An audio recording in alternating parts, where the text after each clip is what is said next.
There's a version of me that would have gotten home from a painful week like this and would have done something silly. I would have worried, I would have panicked, I would have done the wrong thing, I would have made it worse. But here's what I did instead, and why it's better than any financial advice I've ever tried. My name is Gerald, and I am money drunk. And I had a really tough week this past week. It started off with me losing my job, losing about half of my income, 3/4 of my income that I depend on to keep my housing stable, to serve my basic needs. And my father died. And while this was expected, my father died. Yeah. Yeah, so that required me to go back east and make a trip, and I was there with my sister, and we did a lot of things together. We did a lot of adulting things together. We went to the funeral home and picked up my father's remains. I did that with my sister and held her hand as she broke down and was barely getting through this. And then spent more time with family and celebrated my father's life. He was a great man, and he leaves a great legacy. And I am so proud to be his son. I'm so proud of the values that he's given me. More important than any sort of education or advice, but the values he instilled in me to work hard, to be persistent, consistency. Those sorts of things I use on a daily basis. And I got to celebrate that. I got to celebrate that with family. I got to celebrate that with his brother. I got to talk recovery with his brother. Got to spend time like that. And I'm so grateful to be able to have that time to begin to mourn my father's death, and also to mourn another job loss, and to look forward to another opportunity for growth in my life. So as I came home last night, I didn't drink, I didn't make things worse, I didn't spend, but what I did do was I came home and I did the next right thing. And I got paid my final paycheck from that job, and I paid my rent. I paid my rent on time. I didn't have to go to the bank and get a cashier's check, blah, blah, blah, blah, all that kind of nonsense and garbage. I was able to pay my rent on time. And that, for me, was the next right thing. I've talked about this before. Before enlightenment, chop wood, carry water. After enlightenment, chop wood, carry water. Always looking for that next right thing to do.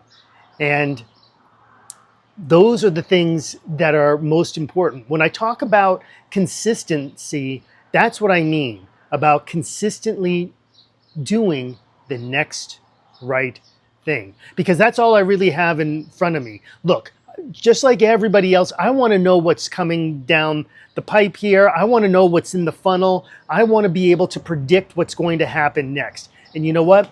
I've come to realize that I am no longer in the results business. All I need to do is take that next right action.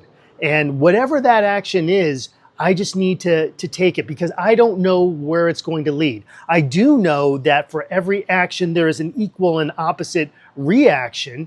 And when I do something small, like press the record button, create another video, that may seem like a really small thing, because I may only get a couple of views out of that, or I may only get a like or two, or there may be these sort of vanity metrics that I'm taking a look at, and the only thing I can really judge my work upon right now may be those things.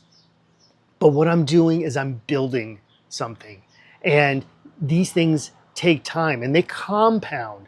And the more and more consistent that I am, and the more that I persist, if I don't quit, if I don't let self-sabotage get the best of me, if I don't let self-doubt creep in, then I have a chance of going another day, one more day. It's just one day at a time. I don't need to solve all of my problems today. Yeah, I'm feeling financial fear. I'm feeling financial shame, losing my job again, that financial shame.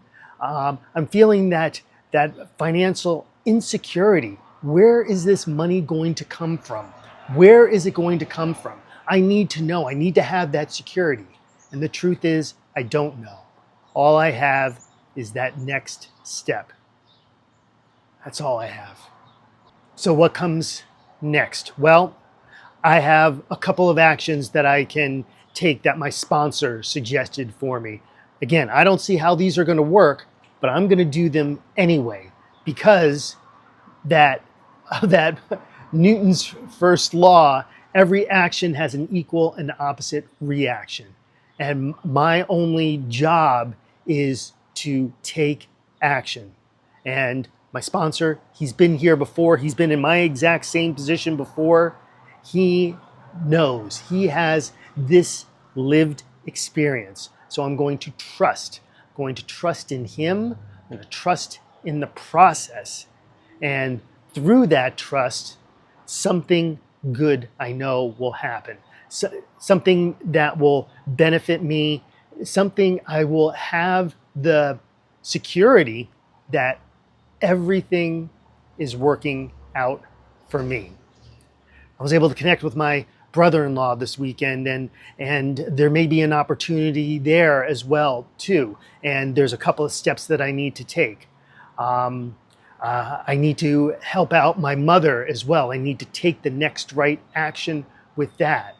Again, I'm not going to solve all my problems today, but I am going to take one step forward, one step in the right direction, one step that's going to help my future self. And again, I don't know how this is all going to work out. That is none of my business. But just taking that next right action. That's the only thing that I have control over. My attitude that I have towards that next right action. That's the only thing that I have control over. No, I can't influence the outcome, but I can influence how I approach that action. That's what I do have control over. That's all that I have control over. My actions and my attitude. So, if this video meant anything to you, if you saw your story, if you heard your story in this video, go ahead and hit the like button and subscribe to the channel so that you can get more videos just like this, where we talk about we talk about money psychology, we talk about financial shame, we talk about financial anxiety and how those affect the decisions that we make each and every day that are affecting the trajectory of our life. You know, when a plane is in the air, it's on autopilot, but it's not headed for that one direction. It's course correcting all the time, making little course corrections each and every time. And that's what each one of these actions that I do, it's a minor course correction. And the more and more that I take action, the more and more that I can head towards that destination. As I've said before, there is no finish line. So grab that link in the description too. Schedule a free call with me. Let's continue this conversation and join me along this journey as I continue to get money sober. Watch this next video right over here. I hope that you feel some sort of transformation because I got some sort of transformation from creating it.